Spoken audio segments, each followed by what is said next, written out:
So again, keeping in mind the evolutionary aspects we are discussing in this course, we have to come back and ask whether we are intrinsically capable of pro-nature behavior. So we have to deal with this contradiction that we are driven, we are now basically without a switch about how much wealth is necessary for the future of our family or posterity, keep on accumulating, which typically involves exploitation of the nature in one way or the other, direct or indirect. But we also may be struggling with this idea that we have gone too far, we have made too much harm to the planet and other species.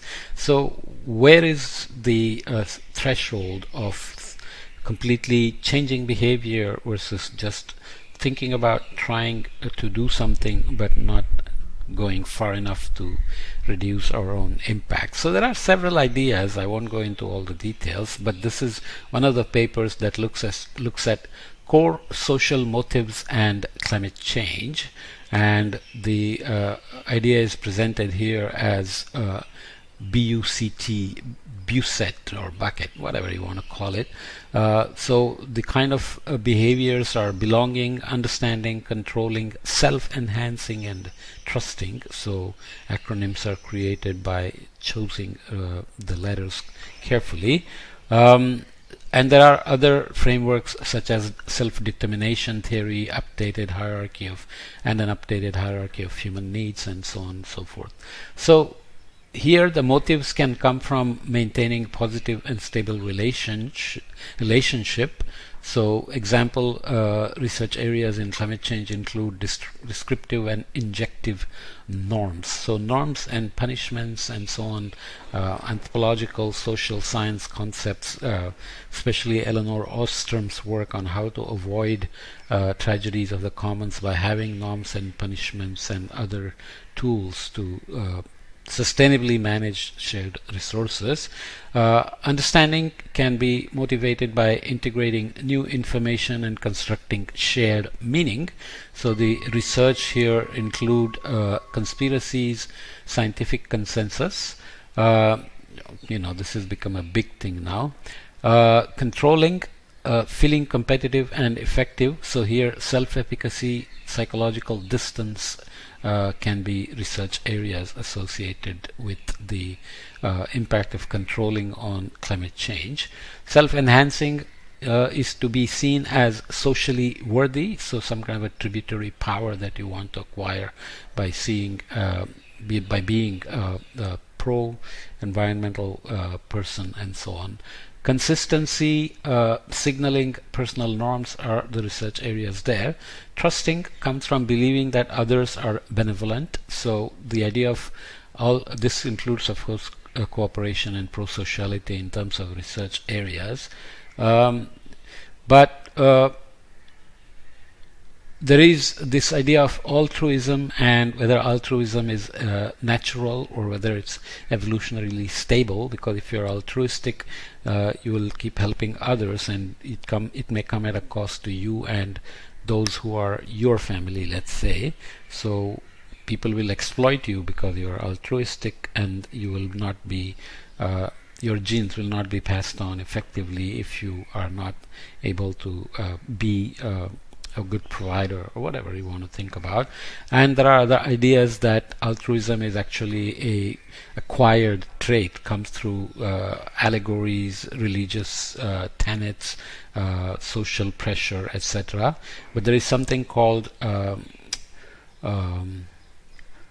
reciprocal altruism, where you believe that people can be benevolent, so you help without expecting help, but you expect that if you help 10 people, there will be enough people who will help you back. So it's a reciprocal altruism where you make investments to get help back. Okay, so this is another paper that looks at a depiction of the study's findings showing the relation between species intrinsic instrumental value and moral consideration.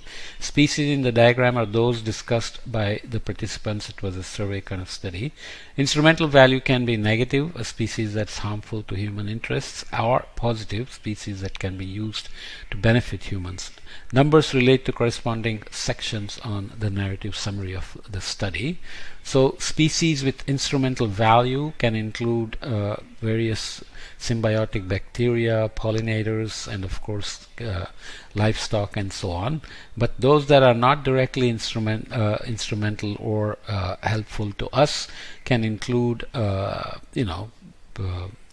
tigers, cats, rabbits, dolphins, dogs, etc. I don't know.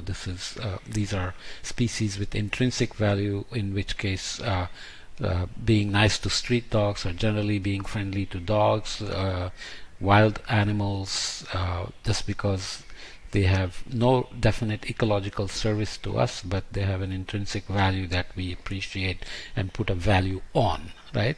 I went on a safari to see tigers because I love tigers, and you see them in person.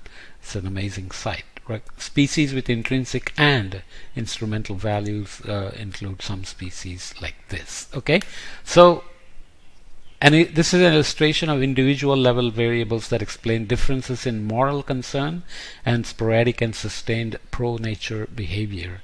Numbers relate to corresponding sections in the text. Okay, so you can have external triggers like rainfall.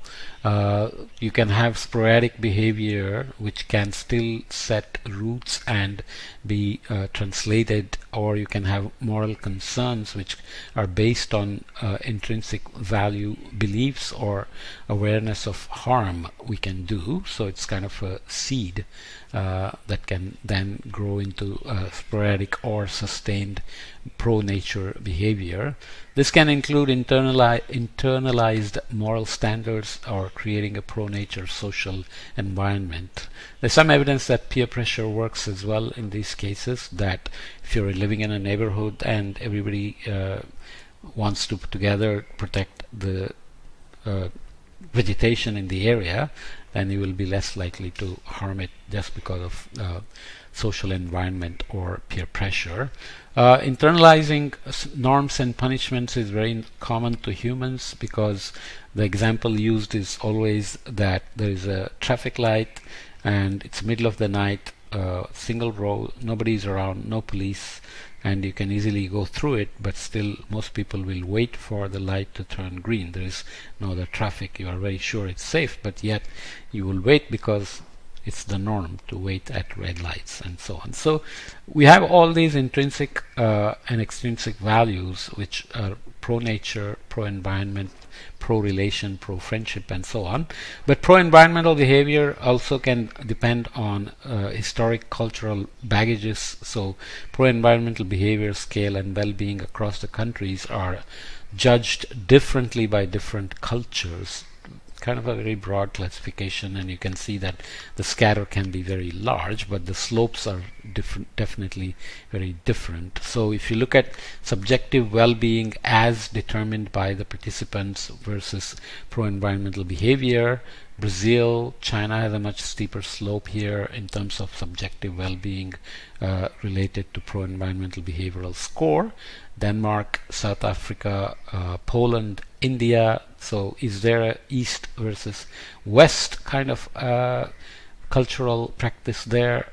It's not always clear, but there are several related studies that talk about how Eastern philosophy teaches you to use a larger part of the brain when you make decisions in life, including things like where to go for education, where to work, how far to be from the family for long times, and so on, versus the West, and so on. And those are obviously also related to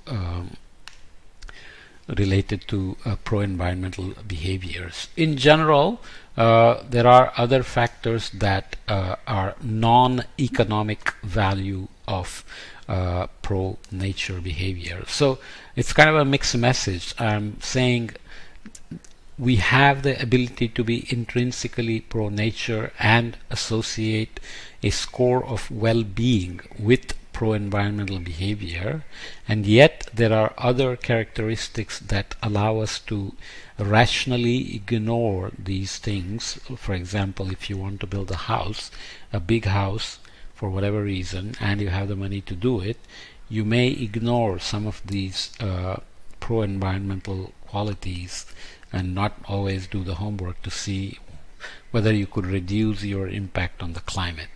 Or there could be things like one action bias, where you say, I'm buying a big house or building a big house, but I'm going to ride a bicycle for a few days to make up for my bad behavior here.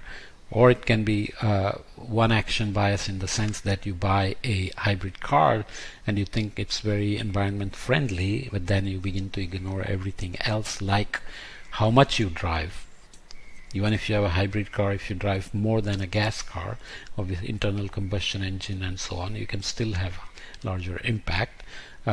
Or you could be eating meat without worrying about the fact that meat has a higher impact than a vegetarian diet, and your hybrid car may not be compensating for that, and so on. So we are complicated, right? So we are maybe constantly struggling with this idea of how to value nature, especially for the future generations when we exploit the nature now, and how we want to balance our other needs, requirements, and generally our ability to keep on accumulating wealth.